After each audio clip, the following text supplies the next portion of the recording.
দেখ তো তিনটা পয়েন্ট কমপ্লিট করেছি কি কি অক্সিডাইজিং এজেন্ট ফুলুরিনেটিং এজেন্ট আর ফ্লুরাইড আয়ন অ্যাকসেপ্টার বা ডোনার দু ধরনের করেছি ফোর্থ পয়েন্ট পড়ার আগে আমরা আগে জানবো টোটাল হাইড্রোলিসিস জিনিসটা কি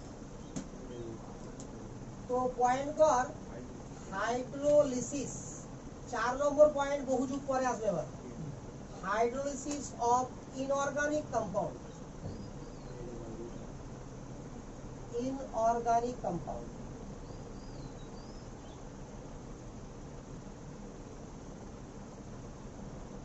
অর্গানিক কম্পাউন্ডের মতো ইনঅর্গানিক কম্পাউন্ডেরও একটা মেকানিজমের সিস্টেম আছে ঠিক আছে তো বাট এটা অনেকটা টিপিক্যাল অর্গানিকের তুলনায় তো শুধুমাত্র আমরা হাইড্রোলিসিসের মেকানিজমটা শিখবো কারণ এটা বারবার আসবে প্রত্যেক চ্যাপ্টারে আসবে ওই কারণে প্রত্যেক চ্যাপ্টারে আবার কয়েকবার করে আসবে তো হাইড্রোলিসিস মানে কি শোনাবে এখানে কোনো ইনঅর্গানিক কম্পাউন্ডকে হিউজ অ্যামাউন্ট বা লার্জ অ্যামাউন্ট অফ ওয়াটারে ডিজলভ করবে রুম টেম্পারেচারে ঠিক আছে তো এর নামই কি হাইড্রোলিসিস তো লিখ hydrolysis of the phenomena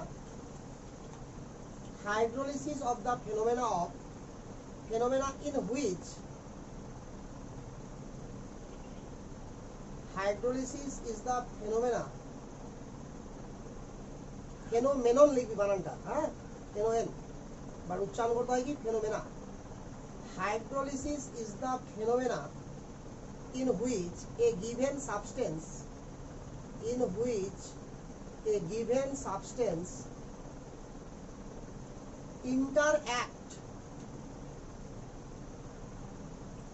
given substance interact with large amount of water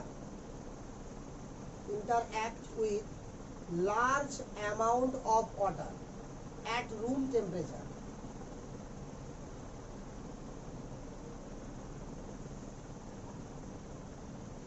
large amount of water at room temperature okay? and this reaction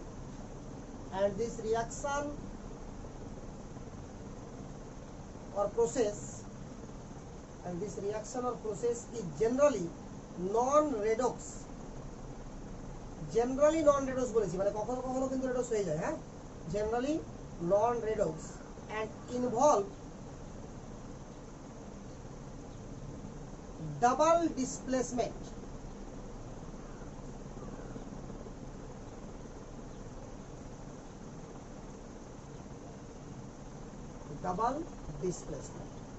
ঠিক আছে প্যারা চেঞ্জ করলি hydrolysis can be generally represented as hydrolysis can be generally represented as দেখ কিভাবে generally represent করা হয় A B এটা একটা ইনঅর্গানিক কম্পাউন্ড দেখো যে কোনো ইনঅর্গানিক কম্পাউন্ড আছে না এর সঙ্গে আমরা কি করব ওয়াটারের রিঅ্যাকশন করব ঠিক আছে এটা থাকবে এক্সেস খুবই বেশি পরিমাণে আর এটা কি থাকবে লিমিটেড এটা কি থাকবে লিমিটেড এটা কি থাকবে এক্সেস এখানে কেন লিমিটেড তো এই বন্ডের কোনো একটা সাইড আমার ডেল্টা নেগেটিভ হতে হবে আর কোনো একটা সাইড কি হবে ডেল্টা পজিটিভ অর্থাৎ পার্সিয়ালি পোলারাইজ ডেভেলপ হবে ক্লিয়ার রিঅ্যাকশন কিসে হবে এট রুম টেম্পারেচার তো রুম টেম্পারেচার মিনিংস কি বল T equal to 25 degree centigrade এভাবেও বলতে পারিস less than war equal to 25 ওটাকে রুম টেম্পারেচার বলা হয় তাহলে জেনারেলি ধরা হয় কি 25 বাট লেখার সময় লিখে দিই আমরা 25 degree direct but actual room temperature কিন্তু 25 বা 25 এর কম হয় 18 থেকে 25 ধরা হয় ঠিক আছে তো বাট ম্যাথমেটিক্যাল প্রবলেমের জন্য স্ট্যান্ডার্ড তাপমাত্রা আমরা ধরতে হয় একটা ওই কারণে আমরা কি করি এটা ডাইরেক্ট কি ধরে নিই 25 ডিগ্রি সেন্টিগ্রেড ছাড়ে তো প্যাচ লাগিয়ে না লেখা ডাইরেক্ট 25 বলতো এর বেকার না ঝামেলা হবে ঠিক আছে যেটা তফসিল ভাষা ওটা দেখ ডাইরেক্টলি 25 ডিগ্রি সেন্টিগ্রেড এবার হবে কি জলের দুটো পার্ট H প্লাস আর OH মাইনাস নেগেটিভ পার্ট লাগবে পজিটিভের সঙ্গে আর পজিটিভ পার্ট লাগবে নেগেটিভের সঙ্গে তাহলে উৎপন্ন কি হবে এর সঙ্গে কি OH আর বি এর সঙ্গে কি H লিখতে হবে HB আর AOH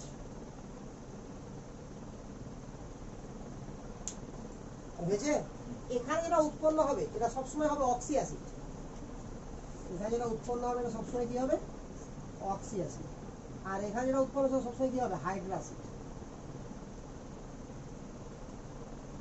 হাইড্রোক্সিড কারণে বলা হয় হাইড্রোজেন থাকবে নন মেটাল থাকবে বাস আর কিছু না যে কোনো হাইড্রোজেন আর নন মেটাল থাকলে তাকে হাইড্রোক্সিড বলা হবে সেটা অ্যাসিড নাও হতে পারে বেসও হতে পারে বাট ন্যাচারাল নিয়ম অনুযায়ী হাইড্রোজেন প্লাস নন মেটাল থাকলে তাকে কি বলা হবে হাইড্রোক্সিড আর অক্সিজেন কাকে বলা হবে হাইড্রোজেন প্লাস অক্সিজেন প্লাস নন মেটাল এরকম যদি থাকে তাহলে তাকে কি বলা হবে মানে হাইড্রোজেন প্লাস নন মেটাল প্লাস অক্সিজেন বলতে হয় হাইড্রোজেন প্লাস নন মেটাল প্লাস অক্সিজেন তখন কি হবে এটা অক্সি অ্যাসিড এবার দেখ যে রিঅ্যাকশনটা এখানে আমি ধরে নিয়েছি যে বি এর ইলেকট্রনিক বেশি বলতে বি নেগেটিভ হয়েছে এবার এই রিঅ্যাকশনের মেকানিজম কি করে রিঅ্যাকশন হয় পয়েন্ট কর reaction mechanism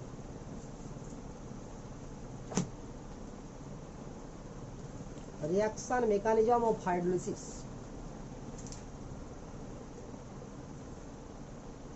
reaction mechanism of hydrolysis বুঝছে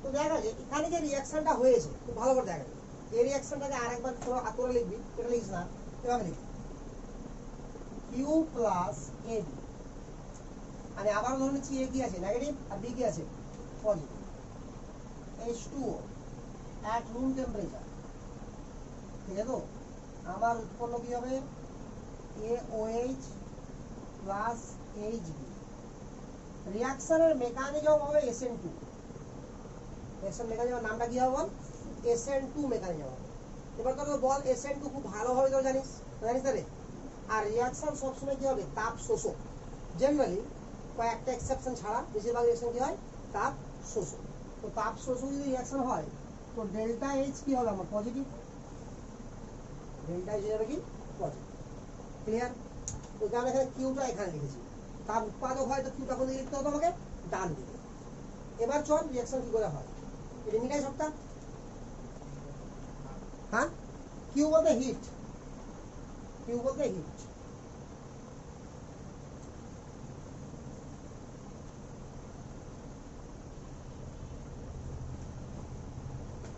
Step 1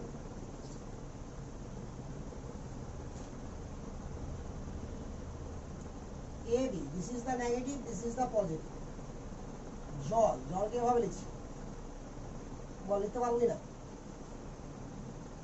এখানে সেটা করবে আরে বল ক্লিয়ার না ক্লিয়ার না টুকু তাহলে কি উৎপন্ন হবে বল A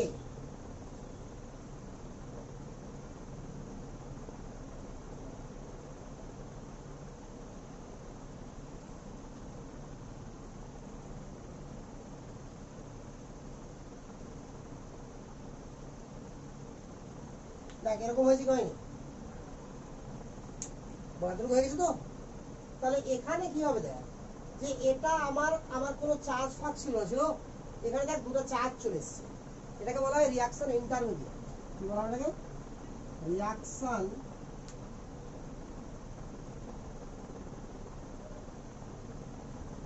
ইন্টারমিডিয়েট রিঅ্যাকশন ইন্টারমিডিয়েট এবং এটা আনস্টেবল কম্পাউন্ড লক্ষ্য করে দেখ আনস্টেবল না এভাবে থাকতে পারবে না বলে এটা সহজে ঘুরতে চাইবে না তাহলে এটাকে কি বলা হবে slow step or RDS slow step or RDS step 2 দেখ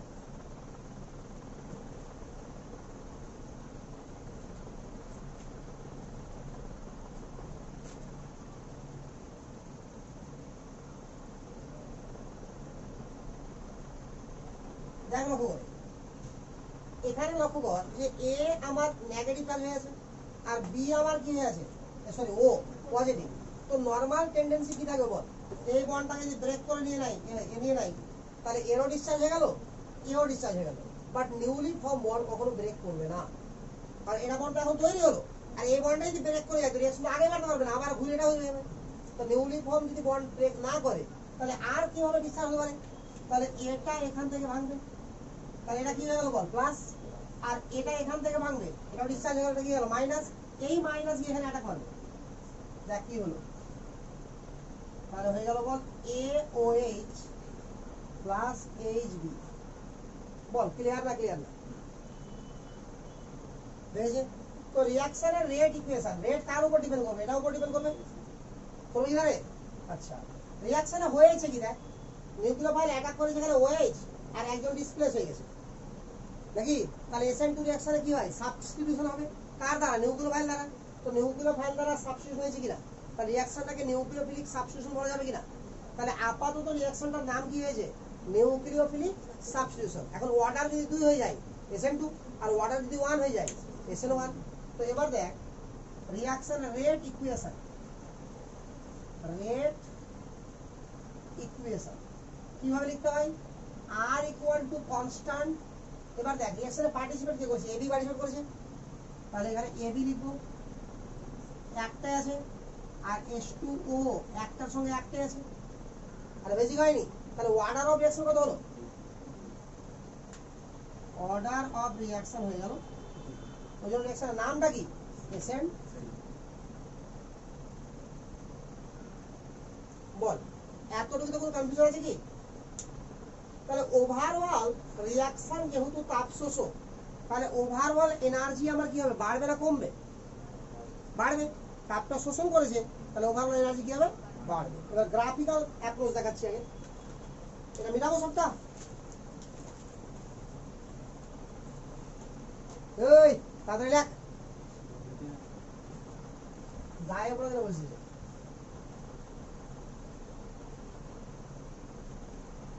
গায়ে পড়ে বললে হবে না, হাতের স্পিডটা বাড়ি, ফের ধার করবি, ফের কারোর কাছে জিজ্ঞাসা করবি কি ছিল ওটা, করবি কখন? ভারী করবি তো সারা জীবন। দেখ আগে এবার আবার কি লিখবো আমরা? পোটেনশিয়াল এনার্জি অথবা delta H, delta H or potential energy. আর এবার আবার কি লিখতে হয়? Reaction progress, reaction progress. তো এখানে ধরে নে যে আমার রিঅ্যাকটেন্টের এনার্জি ছিল এই লেভেলে, বেশি উঁচু হয়ে যাচ্ছে, এই লেভেলে এখন রিঅ্যাকশন এর ফার্স্ট স্টেটে কি ছিল? আমার রিঅ্যাকশনের এনার্জি ছিল, প্রথমে কি হলো বল? মাঝখানে ট্রানজিশন স্টেট যাবে, দেখানো হয়নি সেই,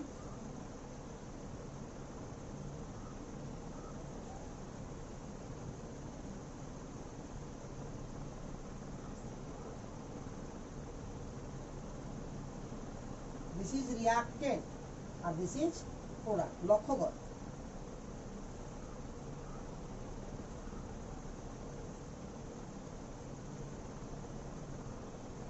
এইটুকু পরিমাণ এনার্জি অ্যাবজর্ব হয়েছে কিনা? তো ডেল্টা এইচ কি হয়েছে? পজিটিভ। এটা হচ্ছে ট্রানজিশন স্টেট 1। অর্গানিক থেকে এগুলো শিখে নিয়েছি আমরা যে রিঅ্যাকশন যটা স্টেপে হবে ট্রানজিশন স্টেট তটাই হবে, আর তার থেকে একটা কম কি হবে? ইন্টারমিডিয়েট। তাহলে এই পয়েন্টটাকে কি বলা হবে? Reaction intermediate. ঠিক আছে? আর প্রথমে যেই পরিমাণ এনার্জি আমার লেগেছে, তাহলে এটা কি বল? অ্যাক্টিভেশন এনার্জি ফার্স্ট স্টেপের। সেকেন্ড স্টেপের অ্যাক্টিভেশন এনার্জি কতটুকু? এইটুকু। না বুঝতে পারছিস না বল? সেকেন্ড স্টেপ তো এখান থেকে গেছে না, ক্লিয়ার না ক্লিয়ার না? তাহলে এটা কি activation energy of first step, সক্রিয়করণ শক্তি, activation energy of first step.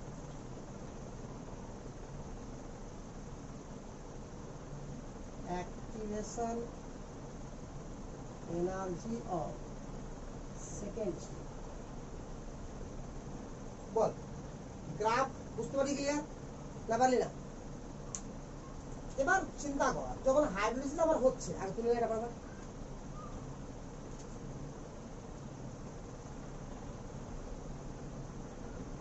বল? এতটুকু ক্লিয়ার সবার না ক্লিয়ার করে?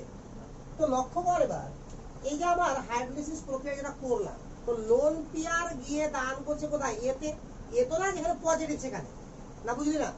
তো লোন পেয়ার দান করার পরে বন্ড হচ্ছে কি হচ্ছে না? হচ্ছে। তো তো আমি অ্যাকচুয়ালি বন্ডটা দেখেছি কিরকম, লক্ষ্য কর এই ইন্টারমিডিয়েটটাকে আমি দেখেছি এরকম এ, খুব ভালো করে দেখ, লিখে নিবি, চিন্তা করার কিছু নাই, যবার লিখবো তবার লিখবি, যবার লিখে লিখে মিটাবো তো লিখে লিখে মিটে দিবি, ঠিক আছে, মাথা বলি মারবি না, যেটা করবো না করবি। এবার দেখ এটা আছে তো, এটা করেছিলাম না ইন্টারমিডিয়েট, অ্যাকচুয়াল এখানে বন্ড এটা হয় না, অ্যাকচুয়াল বন্ড এটা হয়।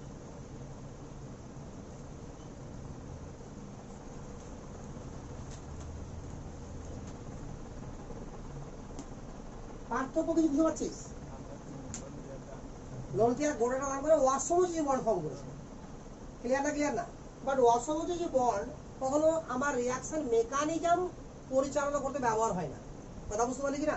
অর্থাৎ রিয়াকশন মেকানিজম যদি করতে হয় তো আমাকে কি করতে হবে, অসমযোজী বন্ডকে সমযোজী আকারে লিখতে হবে, ওই কারণে আমি এভাবে লিখেছিলাম। বাট অ্যাকচুয়াল বন্ডটা কোনটা হচ্ছে এটা, তাহলে এই বন্ডটা যদি হতে হয় তো যেহেতু কোঅর্ডিনেশন কম্পাউন্ড পড়লেছিস তো যে যাই পড় কিছু না কিছু সুবিধা পাবি, তো কি বল, অসমযোজী বন্ড গঠন করতে গেলে কি করতে হবে, একজনকে লোন পেয়ার দান করতে হবে আর একজনকে গ্রহণ করতে হবে, তো যে গ্রহণ করবে তার কাছে কি থাকা চাই, ভ্যাকান্ট অরবিটাল। তার মানে এখানে এর কাছে যদি আগে থেকে ভ্যাকান্ট অরবিটাল না থাকে তাহলে এ কখনোই আমার হাইড্রোলিসিসে পার্টিসিপেটই করতে পারবে না, বুঝা গেল মানে? তো তাহলে condition for hydrolysis,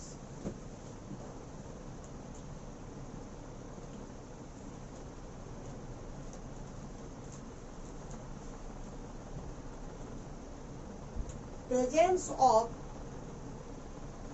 electropositive atom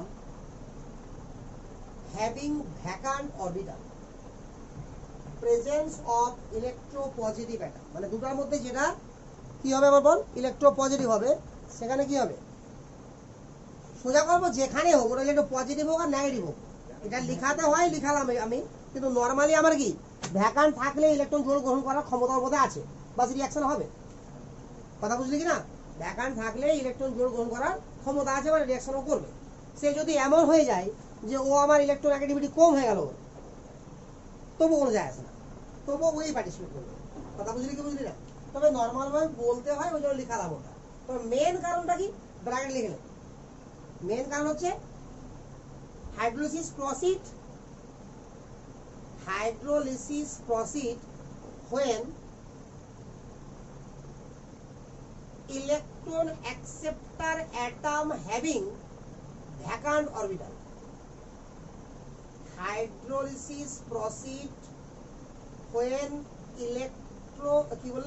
electron acceptor atom having vacant orbital, এটা হচ্ছে মেন কারণ।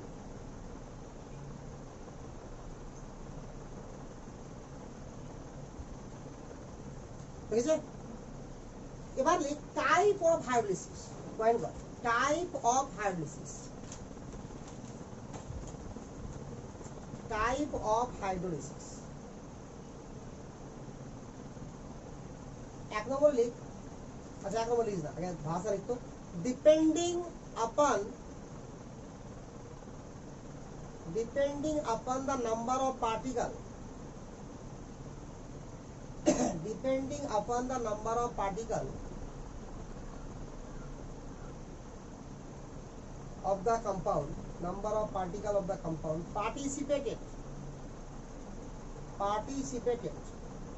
depending upon the number of particle of the compound participated, দেখা হয়েছে, in the phenomena of hydrolysis, participated in the phenomena of hydrolysis, in the phenomena of hydrolysis, they cover it. There are two type of hydrolysis, there are two type of hydrolysis. এক নম্বরলি complete hydrolysis, complete hydrolysis,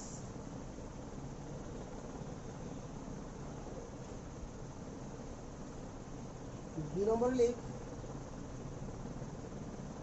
partial hydrolysis,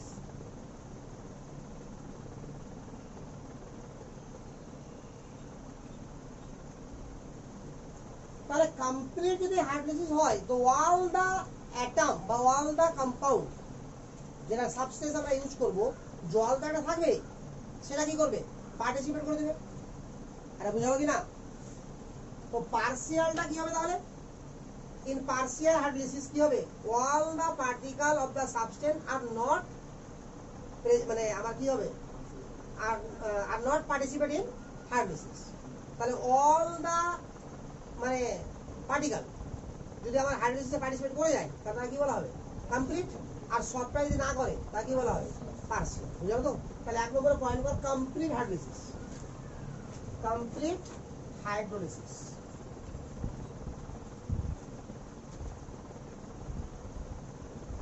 Incomplete hydrolysis, all the particle of the substance, incomplete hydrolysis, all the particle of the substance participate in the hydrolysis. Participate in the hydrolysis reaction. All the particle of the substance participate in the hydrolysis reaction. Hydrolysis reaction হয়েছে? তো দেখ এখানে ধরে নে যে আমার একটা যেটা সাবস্টেন্স নিচ্ছে তার নাম এটা হচ্ছে এবি। এবি দিয়ে লেখ, ভালো লাগবে লিখতে বারবার একই জিনিস, আস্তে আস্তে মনে পড়ে যাবে। এটা কি আছে আমার? এক্সএস। আর আছে কি নাই? রিঅ্যাকশন হয়ে কি উৎপন্ন হচ্ছে? AOH আর HB। BH লিখিস না ফের, মাথা পুরি মারবি না বলে দিলাম না। কারণ বিটা নেগেটিভ পোর্শন আছে, নেগেটিভ পোর্শন কখন আগে হয়? আগে হয় কি? তাহলে স্টার্টিং এ যখন T = 0 তখন ধর এটা A মোল আছে, এটা তো হিসাবই নাই, জলের হিসাবই নাই কত মোল আছে, বাট এগুলো লিখলাম 0 মোল আর 0 মোল। তুই 0 0 লিখতে পারিস। হ্যাঁ, আমি দাগ টানছি কারণ 0 তো ভালো লাগে না। সেই T = T, এখানে T = T কমপ্লিট লিখতে হয়। কি বলতে হয় বল? কমপ্লিট। কারণ কমপ্লিট হয়ে যাচ্ছে না, আর কমপ্লিট না হলে কি লিখতাম? ইকুইলিব্রিয়াম। কমপ্লিট না হলে কি লিখতাম? ইকুইলিব্রিয়াম। তাহলে এটা কি হয়ে গেল? কমপ্লিট শেষ, একটাও নাই, 0 হয়ে গেছে। তাহলে 1 মোল থেকে তো 1 মোল তৈরি হচ্ছে। এটা কত মোল তৈরি হবে? A মোল। এটা কত মোল হবে? তাহলে এইভাবে যদি রিঅ্যাকশন হয় তাকে কি বলবো আমরা? Complete hydrolysis. বুঝা গেল? এবার 2 নম্বর পয়েন্ট কর partial hydrolysis.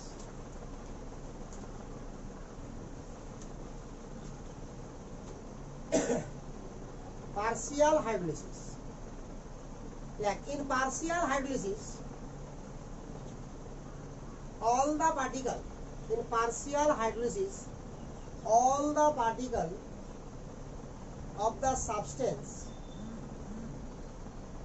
in partial hydrolysis, all the particle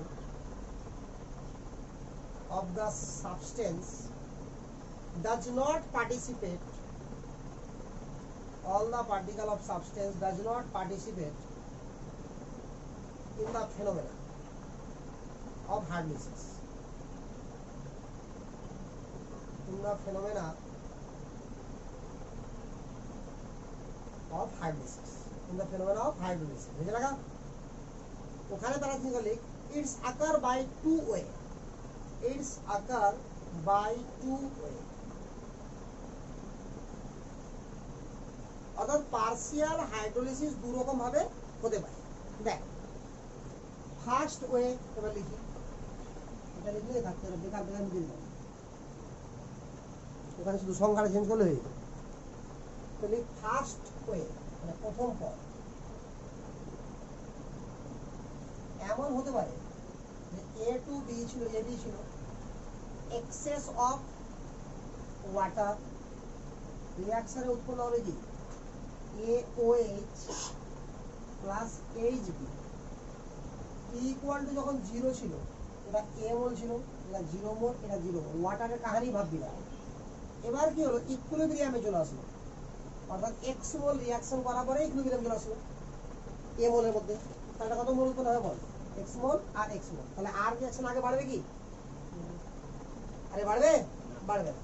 এবার T ইকুইলিব্রিয়াম যাওয়ার পরে যত যেতে পারে কোনো যায় আসে না। তাহলে এখানে আমরা লিখতে পারি ইনঅর্গানিক এর ভাষাতে T greater than war equal to equilibrium. যেটা বললাম যে মিডিয়ামটি লিখে দিবি।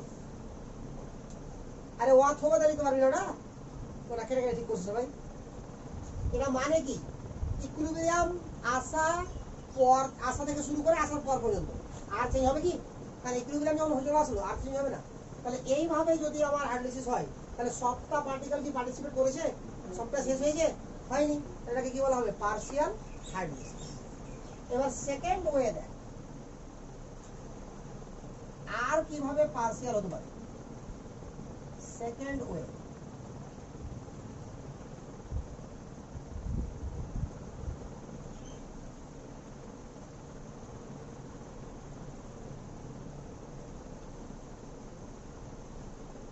দেখ প্রথম স্টেপে কিছু মলিকুল আমার এবি এর কিছু মলিকুল কি করেছে? রিঅ্যাকশন করে এভাবে রিঅ্যাকশন করেছে, বুঝালো তো?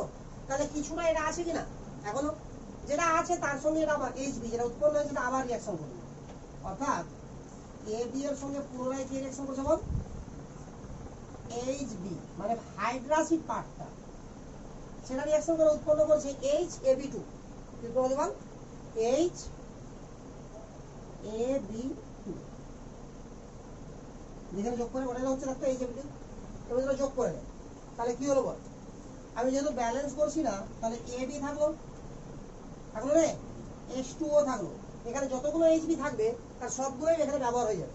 তাহলে HB দু সাইড থেকে কি হবে? কেটে যাবে। আরে বুঝলি না? তারপরে তাহলে উৎপন্ন কি হলো বল? AOH প্লাস HAB2 বল, বুঝেছি কমপ্লিটলি? এই দু ধরনের হাইড্রোলাইসিস হয়। ক্লিয়ার? হাতে গুনে কয়েকটা মাত্র ইনঅর্গানিক কম্পাউন্ড আছে, আর 10টা মাত্র, যার মধ্যে সিলেবাসে আবার 4-5টা মাত্র আছে, 5-6টা, ঠিক আছে, আপ টু মিট, যাদের পার্শিয়াল হাইড্রোলাইসিস হয়। তো তুই এভাবে সিস্টেম তো শিখে গেলি, তাহলে এভাবে শিখে দেবো না যে কাদের কাদের পার্শিয়াল হাইড্রোলাইসিস হয়, কি উৎপন্ন হয়। বাট কমপ্লিট হাইড্রোলাইসিস তো প্রায় সবারই হয়। তো আগে আমরা জানবো কোনটা? Complete hydrolysis. ছোট্ট পার্টটা পরে বলবো, ঠিক আছে? তাহলে পয়েন্ট ফর কমপ্লিট হাইড্রোলাইসিস। আচ্ছা পয়েন্ট করা একটা কোশ্চেন লেখা, এটা কোশ্চেন লিখ। জিনিস তো বুঝে গেলি না, বুঝলি না বল? তো কতটা বুঝেছিস আর কতটা বুঝিস নি এটা যাচাই করে নি, ঠিক আছে? কোশ্চেন লিখ, এগুলো কোশ্চেনগুলো তোরা করে থাকবি ক্লাস 11-এ, 12-এও থাকতে পারে, কারণ আমি ক্লাস 11-এর কোশ্চেন দেওয়ার চেষ্টা করছি। হ্যাঁ, ক্লাস 11-এ কি কি গ্রুপ ছিল বল? 13-14 না? তাহলে 14 থেকে কোশ্চেন দিই। লেখ CCl4 এইভাবে লেখ,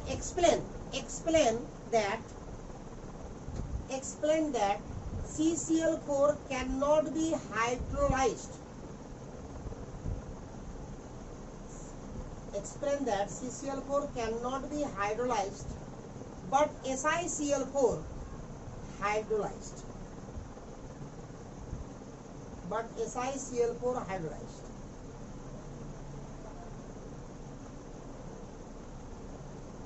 কথা বুঝা গেল কি বললাম?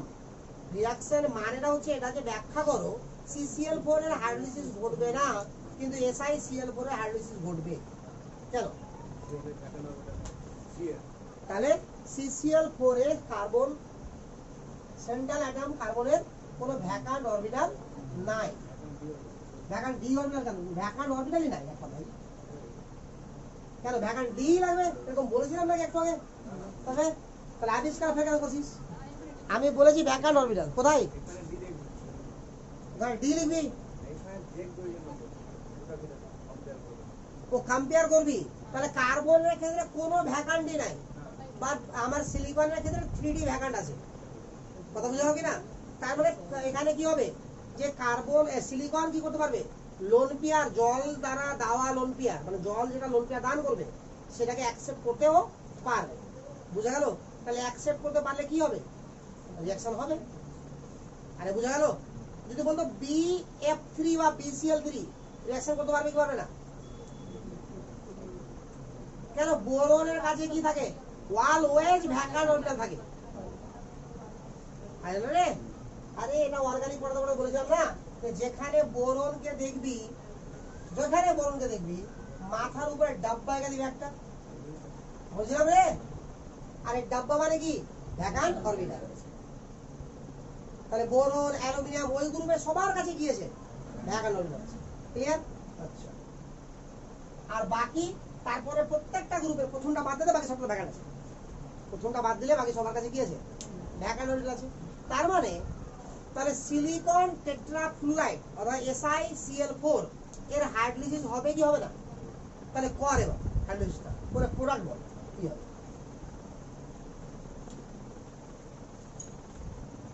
প্রোডাক্ট বল, প্রোডাক্ট ফটাফট।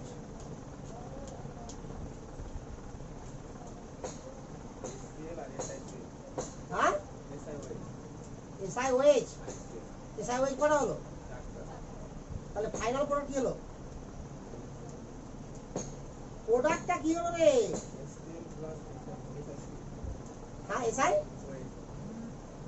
SiOH বলে কোনো কম্পাউন্ড হয় দুনিয়াতে? এরকম হবে। আরে নামটা তুই না জানিস ওটা কোনো ব্যাপার নাই। সিলিকন হাইড্রোক্সাইড নাম, SiOH বলে কোনো কম্পাউন্ড হয় কি? BCl বলে কম্পাউন্ড হয় কি? BCl3 হয়, সেরকম বলতে চাইছি। হ্যাঁ SiOH4 আর কারণ সবারই কমপ্লিট হয়, পার্সিয়াল যাদের হয় তাদের ক্ষেত্রে ভাগ তো পড়ে, বাট আপাতত পার্সিয়াল তো হচ্ছে না। তাহলে লাস্ট অব্দি গিয়ে পরিণত কি হচ্ছে আমার বল? SiOH4 plus HCl। ক্লিয়ার? এখন SI এর সঙ্গে 4টা OH থাকতে পারছে বলে এটা হয়ে যাচ্ছে, বোরনের সঙ্গে 3টা OH থাকতে পারবে, এটা হয়ে যাবে। কিন্তু আমি যে চ্যাপ্টারকে নিয়ে এলো ঝামেলা করছি জেননের সঙ্গে কিন্তু 2টা OH থাকতে পারে না, সেটা পরে জানবো আমরা। কথা বুঝলি কি না? ওটা মনে রাখতে হবে যে কার কার সঙ্গে থাকতে পারবে, কার কার সঙ্গে থাকতে পারবে না। তবে আপাতত ঝামেলা নেই। তাহলে পারবি করতে? শিওর না? শিওর না? মেকানিজম করে করলি না এমনি করে দিলি? ফাটাফাট এমনি করে দিলি, যাক এমনি কর। এই তোদের হয়েছে পারছিস করতে? লটারি মারিস না বল দিলাম, না পারলে বল দিবি যে পারবো না। এবার আমি মেকানিজম দিয়ে কোশ্চেন দিচ্ছি একটা, থাম মেকানিজম করে দেখা। Complete the following hydrolysis process. Complete the following hydrolysis process. একটা একটা করে দিচ্ছি। Question number 1, NF3 plus H2O, NF3 plus H2O। 2 নম্বরে লিখবো NCl3 plus H2O। আগে দুটোই তো কর, তারপর আরো দিচ্ছি, মোটার উপর 4-5টা দিব। হ্যাঁ করে করে দেখা দেবে এখন। হ্যাঁ এক্ষুনি কোনো টাইমই লাগবে না, মানে করে দেখাতে হবে। হ্যাঁ তবে একটা জিনিস মনে রাখবি, যদি তোর মনে হয় যে হাইড্রোলিসিস হবে না তাহলে গেলে কিন্তু নো রিঅ্যাকশন, ঠিক আছে? যদি মনে হয় দুটারই হবে না দুবারই নো রিঅ্যাকশন লিখে দিবি, ঝামেলা নাই, কারণ টাইমই লাগবে না করতে। তো নাই তো লিখে দেবে, হবে না পাশে হয়ে গেল।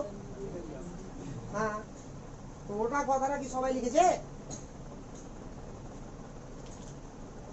কি হবে রে, সবাই একমত? ওকে সাপোর্ট করছিস? ওকে করছিস? হ্যাঁ আচ্ছা তো ভালো সাপোর্ট করছিস লোক, তাহলে ভোটে দাঁড়িয়ে যাবি এরপর থেকে। কি হবে রিঅ্যাকশন? গ্যারান্টি আছে? গ্যারান্টি কেন নাই? ও এতটুকু থেকে অ্যান্সার আছে, সব গ্যারান্টি আছে। কি আমার ক্ষতি আছে? দেখ ভ্যাকান্টকে খুঁজতেও শিখ আগে, কিভাবে খুঁজতে হয়, ঠিক আছে? তো একবার তো ভাববি যে দুটো দেখি মানে কি, আর জায়গা দেখেও বুঝতে পারছিস না, তোর জায়গা ছাড়ি নেবে ওপরে হবে না, এই জায়গা হলে ছেড়ে মানে হবে, ঠিক আছে কিনা? তো এখানে দেখ ফ্লুরিন আর নাইট্রোজেন এর মধ্যে হাইলি ইলেকট্রোনেগেটিভ কে? ফ্লুরিন। তাহলে পজিটিভ চার্জটা কার উপরে আসবে? নাইট্রোজেন। তো ওখানে খুঁজবো ভ্যাকান্টটা। আর কথা বুঝলো, ভ্যাকান্টটা তো ওখানে খুঁজবো জেনারেলি, তো নাইট্রোজেনের কাছে কোনো ভ্যাকান্ট নাই, তো no reaction.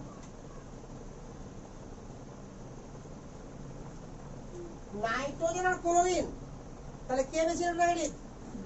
Chlorine electronegative, nitrogen হচ্ছে বেশি ইলেকট্রোনেগেটিভ, তাহলে ক্লোরিন হচ্ছে অপেক্ষাকৃত পজিটিভ। এবার বল ক্লোরিনের কাছে ভ্যাকান্ট আছে কি নাই? তাহলে রিঅ্যাকশন হবে না, কোন রিঅ্যাকশন হবে না।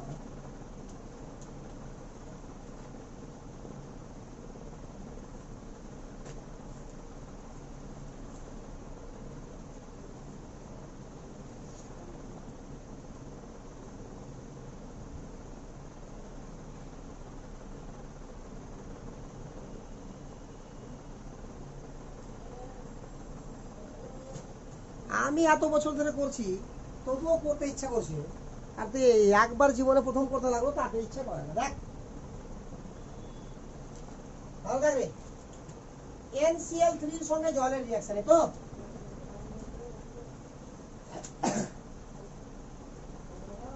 NCl3 কিভাবে লেখ?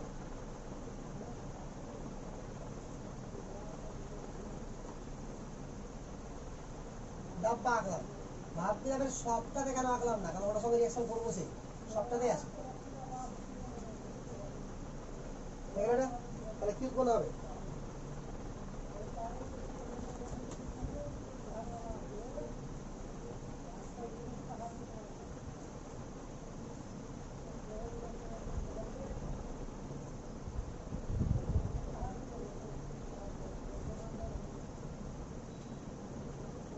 বল এতটুকু ক্লিয়ার? এবার কি হবে বল, এখান থেকে এই বেরোবে, এখান থেকে এটা বেরোবে, আর এখান থেকে এসে এভাবে নিয়ে নেবে। তাহলে কি করবো বল?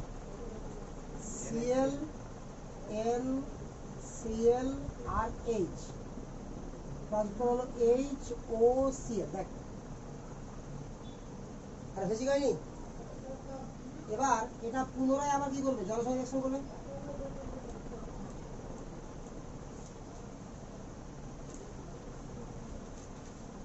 এখানে ডাব্বা গেলাম, এটার সঙ্গে করে দিই, তাহলে কি হবে বল? Cl N Cl OH H H। এটা মাইনাস হয়েছে কিনা বল? তাহলে এটা আবার কি হবে? ডিসচার্জ হবে, এদিকে হবে, এটা ডিসচার্জ হবে, এটা চলে যাবে। তাহলে কি উৎপন্ন হলো বল? Cl N H আর H প্লাস HOCl। বল ক্লিয়ার? আবার এখানে জল যুক্ত হবে কিনা বল? এখানে আবার তো ভ্যাকান্ট আছে একটা,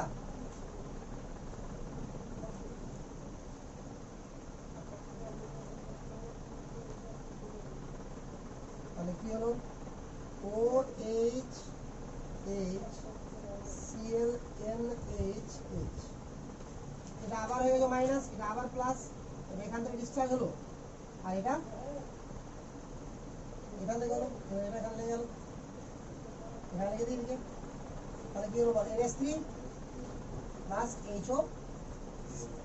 তাহলে দেওয়ার পর ফাইনাল রিঅ্যাকশন এবার এভাবে লিখতে হবে, NCl3 প্লাস H2O, এটা এক্সেস। আবার উৎপন্ন কি হবে বল? অ্যামোনিয়া প্লাস 3 অণু HO। বল ক্লিয়ার? এতটুকু না ক্লিয়ার না রে? হয়ে গেছে না হয়নি? একদম হয়ে গেছে তো? তাহলে পারবো করতে, এবার কর। এবার আরেকটা করতে দিচ্ছি, বলছিস কি তুই? তাহলে এবার হাইড্রোজেনের কাহিনী মোটামুটি ক্লিয়ার হলো কিনা বল? আর কয়েকটা পর আরো ক্লিয়ার হয়ে যাবে। মানে এগুলো সব কি? এগুলোতে আমার একাধিক ওয়েজ অংশ ঢুকেনি এখন পর্যন্ত। কি করছি আমি? ওয়েজ যদি চলে যাচ্ছে সেটা বলছি। সেন্টার অ্যাটমে আবার ওয়েজ হয়ে গেলে দুটো করে জল হবে, আমি তো ভাবছি ওয়েজ তো থাকা উচিত, ওয়েজ চলে এদিকে এনের সঙ্গে এইচ যাচ্ছে না, ভাবলাম ভুলভাল করলাম না। তারপর এক্সাম্পল কর, H2SO5 নাম বল, নাম বল, নাম বল। একজন তো নাম বলটা রে।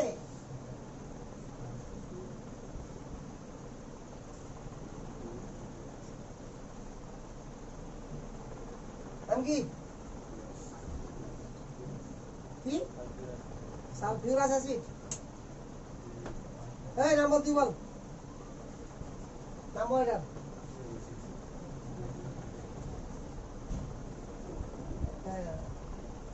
আবার বলছে যে স্যার কেমিক্যাল বন্ডিং দেখেছি কিছুটা, এটা 4 নম্বর লেকচারে আছে, তুই বললে হলো না, নিয়ম কানুন সব শেখানো আছে ডিটেলসে। আরে মিথ্যা কথা বলা কতদিন জানবে? এটা যে পার সালফিউরিক অ্যাসিড, আর একটা হলো হাইব্রা, তাহলে তুই পড়েছিস। তাহলে পার সালফিউরিক অ্যাসিড এর একটা জেনারেল নাম আছে ক্যারোস অ্যাসিড, বুঝলে জেনারেল নামটা? হ্যাঁ ক্যারোস, CAROS, ক্যারোস অ্যাসিড বা জেনারেল নাম। আর আইপিএসি না, পার সালফিউরিক অ্যাসিড। তো এর হাইড্রোলিসিস করতে পারবি তো ভালো করে? আগে এর স্ট্রাকচার একটা পারবি, বললে বল আগে পারবি? স্ট্রাকচার পারলে ছবি রাখতে হবে, মানে হাইড্রোলিসিস করতে পারবি। তোদের উপর দয়া করে এগিয়ে দিই, হ্যাঁ দয়া করতে হবে না নাকি রে? হ্যাঁ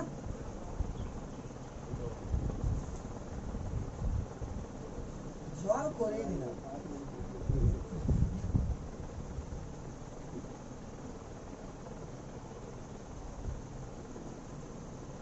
আর দয়া করবো না।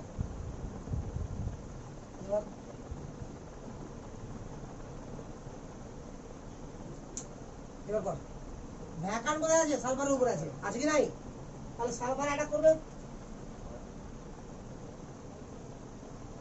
করবে রে? তাহলে সালফার নেগেটিভ হবে, হবে না?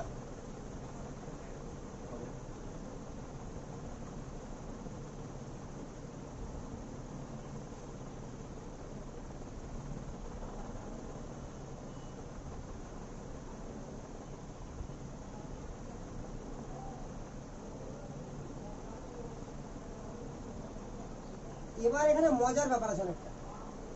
মজার ব্যাপারটা আছে কি এটা ভাবতে হবে। এখানে এই বন্ড তো ব্রেক করবে না, গ্যারেন্টি আছে। আরে ব্রেক করবে কি না? আরে এটা তো ব্রেক করবেই ডিসচার্জ হওয়ার জন্য।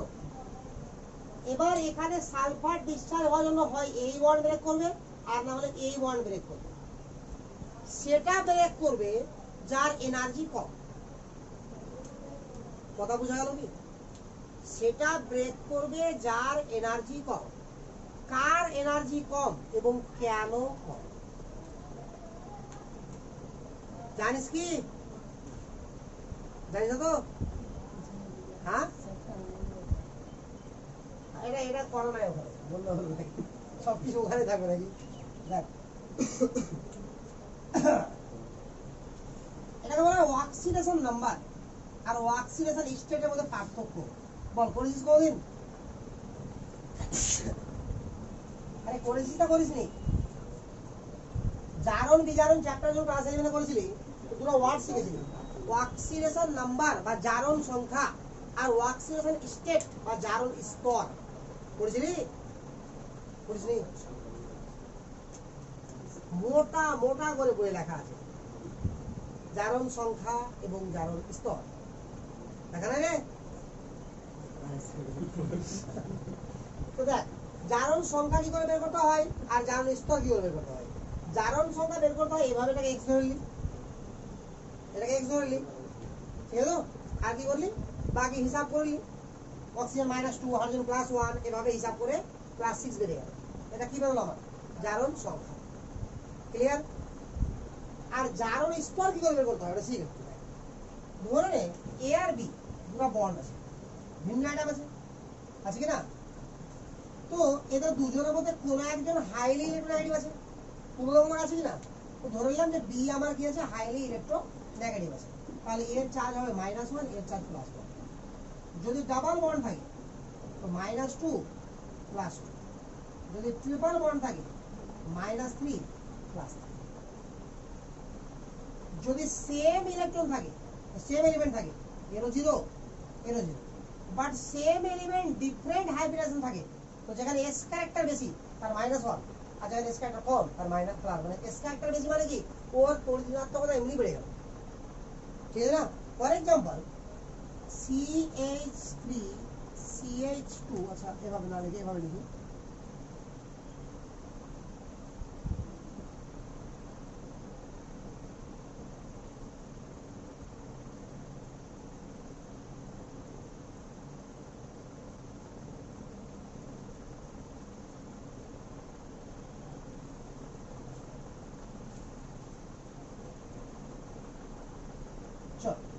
এরকম আছে তো?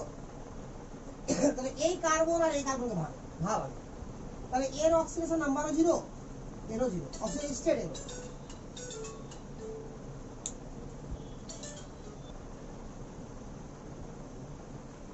তাহলে এটাও জিরো, এটাও জিরো।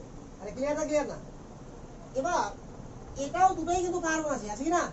বাট এটা কার্বন sp2 হাইব্রিডেশন আছে, আর এটা sp3। তাহলে এখানে s ক্যারেক্টার গেছে বেশি, তাই s ক্যারেক্টার বাড়লে কি হয়? তড়িৎ তো বেড়ে যায়। তাহলে এই বন্ডকে ব্রেক করার সঙ্গে সঙ্গে এটা -1 পাবো, এটা +1 পাবো। বুঝা গেল কথাটা? আবার এটা দুটো ভাব, এটাও sp2, এটাও sp2। এটা ব্রেক করার জন্য কি এটাও 0 পেলাম, এটাও কি পেলাম? 0 পেলাম। বুঝা গেল? আবার এই দুটো নিয়ে ভাব, এটা আবার sp আছে, এটা কি পাবো? -1, এটা কত পাবো? +1। ক্লিয়ার? এটা ক্লিয়ার না? তাহলে এই যে এইগুলো যোগ করলে এবার এটা 0 +1 মানে +1 থাকলো, এটা 0 -1 মানে কি -1 থাকলো, এটা +1, এটা -1। তাহলে এগুলো কি বেরোচ্ছে আমার? Oxidation state. আর কার্বনকে x ধরলাম, তাহলে গোয়ার বেরোনো ভ্যালু একটা, ওটাকে বলা হয় কি অক্সিডেশন নাম্বার। কিন্তু কোন যৌগের মধ্যে কোন একটা অ্যাটম যদি একটাই থাকে, কোন অ্যাটম যদি একবারই থাকে, তাহলে ওর অক্সিডেশন নাম্বার আর অক্সিডেশন স্টেট কি হবে? সেম। কথা বুঝতে পারলে পারলে না? তাহলে চল এই জায়গাটা দেখ। আচ্ছা এই জায়গাটা দেখিস না, আগে এই জায়গাটা আগে সালফিউরিক অ্যাসিডকে দেখ, তাহলে সব বুঝে যাবে। চল এখানে এই দুটো বন্ধকে ভাবতো একটু, কার্বন আর হাইড্রোজেন অক্সিজেনের মধ্যে কে বেশি নেগেটিভ? তাহলে অক্সিজেন -1, হাইড্রোজেন +1। ক্লিয়ার? অক্সিজেন আর সালফারের মধ্যে কে বেশি নেগেটিভ? তাহলে অক্সিজেন -1, সালফার কি হলো? +1। ঠিক আছে? এই দুটোর মধ্যে ভাব, সালফার অক্সিজেন কে বেশি নেগেটিভ? অক্সিজেন -2, সালফার কত হবে? +2। এই দুটোর মধ্যে ভাব, অক্সিজেন -2, সালফার কত হবে? +2। এই দুটোর মধ্যে ভাব একটা বন্ড, তাহলে অক্সিজেন -1, এটা +1। এই দুটোর মধ্যে ভাব আবার অক্সিজেন -1, এটা +1। এবার ওভারঅল হিসাব কর, কত হলো সালফার? +6। আরে ক্লিয়ার না, ক্লিয়ার না? একদম ক্লিয়ার? আরে ক্লিয়ার তো? এবার এখানে চলে আয়। তাহলে এটা ভাব কত হবে? এটা +1, এটা এই দিক থেকে -1, এই দিক থেকে -1, -2 করে দাও একবারে। না বুঝলি না? এটা এই দিক থেকে -2, এটা +2, -2 +2 +4 +5, এই দিক থেকে -1 +6 -1, এই দিক থেকে 0, মানে দুটোই -1। দেখে ভালো করে বুঝা গেল? এই কারণে বলা হয় যে পারক্সি বন্ডে অক্সিজেন আণবিক সংখ্যা -1 থাকে। মানে কেন থাকে বুঝতে পারলি এবার? না বুঝতে পারলি না? ক্লিয়ার একবারে? এবার বল, এখানে লক্ষ্য কর, প্লাস আর মাইনাসের মধ্যে একটা অ্যাট্রাকশন থাকবে কিনা ওভারল্যাপিং ছাড়া? ওভারল্যাপিং তো আছেই, তার উপরে প্লাস মাইনাসের মধ্যে একটা অ্যাট্রাকশন কাজ করবে কিনা? ওই কারণে ভ্যাগান কি বলে? Every covalent bond have a some percentage of ionic character. বলে না হ্যাজেন্সের মতে কেউই 100% আমার কি সমযোজী না, কেউ 100% তড়িযোজী না। আরে জানা আছে তো? তো ব্যাপারটা হচ্ছে, তো তার মানে এই যে চার্জ ডেভেলপ হয়েছে কিনা, তো চার্জ ডেভেলপ হয়েছে, তো একটা অপোজিট চার্জ আছে, তাহলে প্লাস আর মাইনাসের মধ্যে কিছুটা হলেও তো অ্যাট্রাকশন হবে না? হবে না রে? সিওর হবে অ্যাট্রাকশন। তো যখন অ্যাট্রাকশন হবেই কিছুটা, তখন কি হলো? অ্যাট্রাকশনটা কোন attraction? Electrostatic force of attraction. তাহলে কি তড়িৎযোজী ক্যারেক্টার আসলো কিনা? ক্লিয়ার? এবার বল, এই দুটো বন্ডের মধ্যে অ্যাট্রাকশন বেশি, না এই দুটোর মধ্যে অ্যাট্রাকশন বেশি, না এই দুটোর মধ্যে বেশি, না এই দুটোর মধ্যে বেশি? প্রথম কথা, বন্ড তো ডাবল আছে, তোর এমনিতেই বেশি, ঝামেলাই নাই। ঠিক আছে কিনা? কারণ ওভারল্যাপিং টেন্ডেন্সি তো অনেক হাই আছে ওখানে।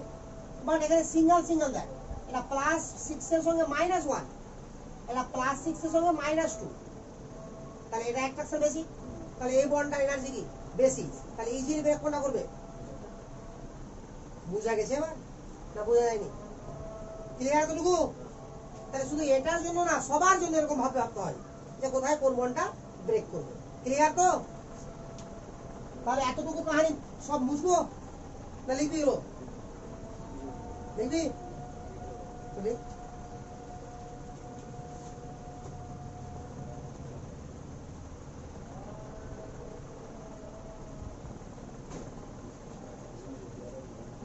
তাহলে এখানে দেখ, এবার এটা তো হয়ে গেছে, এটা কমপ্লিট করতে পেরেছি সবাই?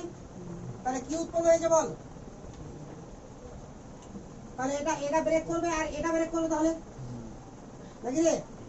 আর এই অক্সি মাইনাসটা কোথায় অ্যাটাক করবে? এই হাইড্রোজেনে। তাহলে কি হলো বল? OH আর HOOH, আরে হলো হাইড্রোজেন পারঅক্সাইড। দেখ এবার তোরা পড়েছিস, মুখস্থ করেছিস, মনে কর যে কোনো পারক্সাইডের সঙ্গে, যে কোনো পারক্সাইড কম্পাউন্ডের সঙ্গে হাইড্রোলিসিস করলে বা পারক্সাইড কম্পাউন্ডের সঙ্গে যদি জলের বিক্রিয়া ঘটানো হয় তো সবসময় কি পাওয়া যায়? Hydrogen peroxide. বুঝলি? তাহলে কেন পাওয়া যায় বুঝতে পারলি এবার? ক্লিয়ার না? ক্লিয়ার না? একটা আর কর, H2S2OH, H2S2OH, H2S2OH, নাম বল, কে পারবি? একজন তো বল। হ্যাঁ, ওলিয়াম এটা না, ওটা H2S2O7। হ্যাঁ, এটার নাম বল। পারক্সি ডাইসালফিউরিক অ্যাসিড, পারক্সি ডাইসালফিউরিক অ্যাসিড। নামগুলো মনে রাখতে পারলে এর নাম আর আছে, মার্শাল অ্যাসিড, মার্শাল অ্যাসিড।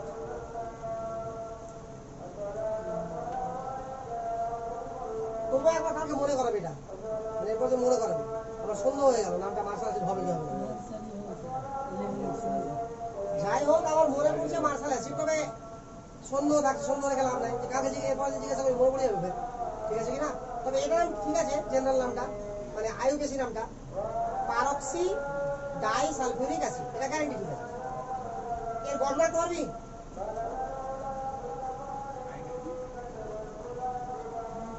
ফটাফট কর, হাইড্রোলিসিস কর, হাইড্রোলিসিস কর।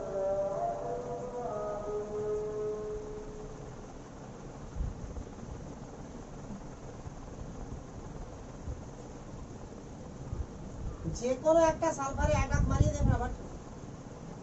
তার এটা তো ব্যাকেট আছে, এটা তো ব্যাকেট আছে, চল এটা দেবে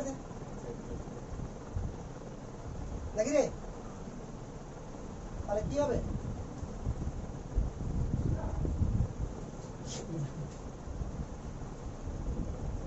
নিজে নিজেই কর, যখন পারবি না তখন আমারটা দেখিস। শতটার সঙ্গে পড়াশোনা কর। হ্যাঁ, মার্শাল ছিল না? যাই হোক, তাহলে তো মেমোরি পাওয়ার তাহলে খুব খারাপ হয়নি।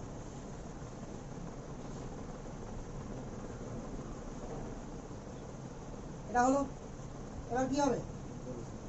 এটাকে ভেঙে যাবে এটা বলটা, আর এটা ভাঙবে, আর এটা এখানে অ্যাটাক করবে। হ্যাঁ, এবার ওখানে লিখে দিবি এর আগের দিকে এটা বসে গেল।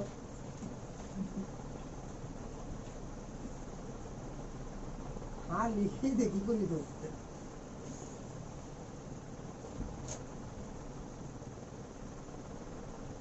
হয়ে গেল।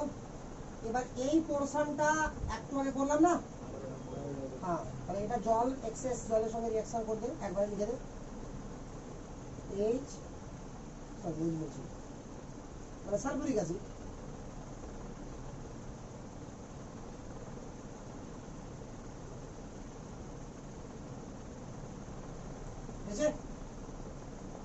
তাহলে এক ধরনের হাইড্রোলিসিস মানে কমপ্লিট হাইড্রোলিসিসের মধ্যে এক ধরনেরটা হলো এটা। কথা বুঝতে পারলে কি না? যতগুলো কমপ্লিট হাইড্রোলিসিস হয় তার মধ্যে একটা টাইপ হলো, মানে এখানে একবারও এখন পর্যন্ত কি হয়নি বল? ডাবল বন্ড ফর্ম হয়নি। এবার ডাবল বন্ড কি করে ফর্ম হয়? অর্থাৎ হাইড্রোলিসিস করবো, একাধিক ওএইচ লাগবে এসে, একটা কার্বনের সঙ্গে, একটা অ্যাটমের সঙ্গে, কার্বনের সঙ্গে তো না, যে কোনো অ্যাটমের সঙ্গে, কখনো ফসফরাসের সঙ্গে মেনলি, কখনো সালফার, কখনো আয়োডিন এদের সঙ্গে, কখনো ক্লোরিন এদের সঙ্গে লাগবে। এবার সেখান থেকে কি হবে? জল বেরিয়ে যাবে, ফলে কি হবে? ডাবল বন্ড তৈরি হবে। কিরকম করে? ধরে যে এরকম আছে একটা অ্যাটম এ, এখানে দুটো ওএইচ হলো, জল বেরিয়ে গেল, না এরকম হয়ে গেল, আর এই বলটা এসে এখানে ডাবল বন্ড ফর্ম হবে। তাহলে এইভাবে কি তৈরি হয়? এইভাবে কি হয়? সিঙ্গেল বন্ড কনভার্ট হয়ে গেছে ডাবল বন্ড। তাহলে সিঙ্গেল বন্ড ডাবল বন্ডে কনভার্ট কাদের ক্ষেত্রে হয় তোকে সেটা শিখতে হবে। তারপর মিক্সচার দেবো একবার, যে কখন ডাবল বন্ড হবে কখন হবে না তোকে চিনতে হবে। তারপরে তোর হাইড্রোলিসিস কমপ্লিট হবে। কার? Complete hydrolysis. তারপরে শিখতে হবে কি আবার? পার্সিয়াল হাইড্রোলিসিস পড়ে আছে, তাহলে এটি যখন শিখে নিবি একবারে, তখন প্রত্যেক চ্যাপ্টারে ব্লকে প্রত্যেক ফ্লুরাইড যেমন, এরপরে কি শিখবো আমরা অক্সাইড, তারপর কি শিখবো অক্সি ফ্লুরাইড, তো সবারই কি হবে হাইড্রোলিসিস। তাহলে হাইড্রোলিসিস সবার একটা বড় পার্ট, মানে প্রত্যেক পার্টের মধ্যে একটা বড় পার্ট কি হাইড্রোলিসিস। তাহলে হাইড্রোলিসিস শিখতে হবে না, আর মুখস্থও করতে হবে না, ডাইরেক্ট বারবার কি হবে তো নিজে থেকে পেরে যাবে। বোঝা গেল? তো এরকম ভাবে শুধু হাইড্রোলিসিস না, যে কোনো রিয়াকশন করা যাবে প্রত্যেকটা, যেমন অর্গানিকের যেমন মেকানিজম ছিল কিনা প্রায় সমস্ত মেকানিজম শেখানো হয়েছে, তেমন ইনঅর্গানিকেরও সবকিছুর মেকানিজম আছে। তো এতগুলো মেকানিজম শিখতে পারবি না, আর অনেকটা বোরিং লাগবে, ঠিক আছে? তো তবে ওই জন্য আমি শিখলাম এটা। আর কখনো কখনো কয়েকটা আর পাবো, ট্র্যাকিং গুলো পাবো, ছোট ছোট মেকানিজম যেগুলো আছে শিখে দেবো। আর এই বড় মধ্যে একটা হাইড্রোলিসিসটা শিখে দেওয়া হবে। তাহলে এতটুকু ক্লিয়ার না বলা আগে? ক্লিয়ার তো? তাহলে একটা দেখে দিচ্ছি যে কি করে ডাবল বন্ড ফর্ম হয়। চলে পয়েন্ট কর। Hydrolysis of compound. কি হলো, কান হয়ে গেলি রে? হ্যাঁ, তো হয়ে গেছে মাথা শেষ হয়ে গেছে। Hydrolysis of compound in which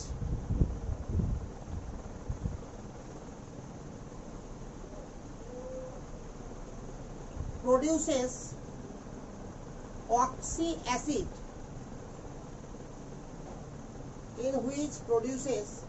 oxy acid, involving multiple bond,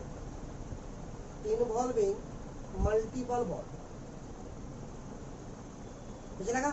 এবার দেখ যে মাল্টিপল বন্ড আমার কার উৎপন্ন হবে এবং কিভাবে উৎপন্ন হবে।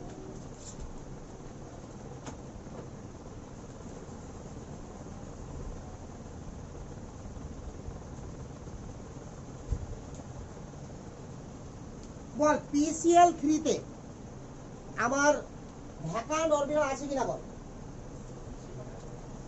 PCl3 তে ভ্যাকান্ট অরবিটাল আছে কিনা? আছে। PCl5 এ ভ্যাকান্ট অরবিটাল আছে কিনা? আরে ফসফরাস ভ্যাকান্ট তো আছেই নাকি? তাহলে নরমাল ভাবে যা শিখেছিস তার উপর বেস করে PCl3 এর হাইড্রোলিসিস করলে আমরা উৎপন্ন কি হবে বরাবর বল, ডাইরেক্ট অ্যানসার বলে দে। বল কি হবে? P এর তিন দিকে OH, মানে POH হোল থ্রাইস আর HCl।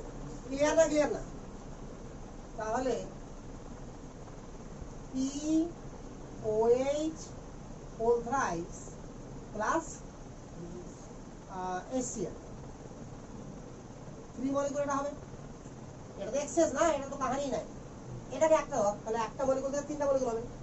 এটাকে এভাবে না লিখে আমরা এভাবে লিখতে পারি না, H3PO3।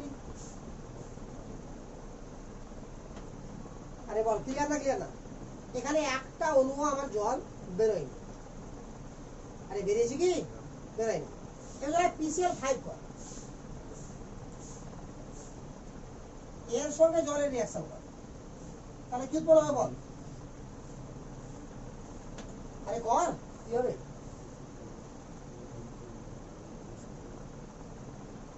পাঁচটা ওয়েজ লাগবে। কোশ্চেন তো ওটাই যে পাঁচটা ওয়েজ লাগবে না এখানে, বাট এখানে পাঁচটা ওয়েজ লাগছে। আরে ছাড় তো ধান্দা, আপাতত এরকম করে রাখ, পাঁচটা ওয়েজ বেরোক না, আগে পরে দেখছি। 5 HCl বেরো। আরে ক্লিয়ার না? এখান থেকে একটা ওয়েজ বেরিয়ে যাবে, দুটো ওয়েজ থেকে এখন জল বেরিয়ে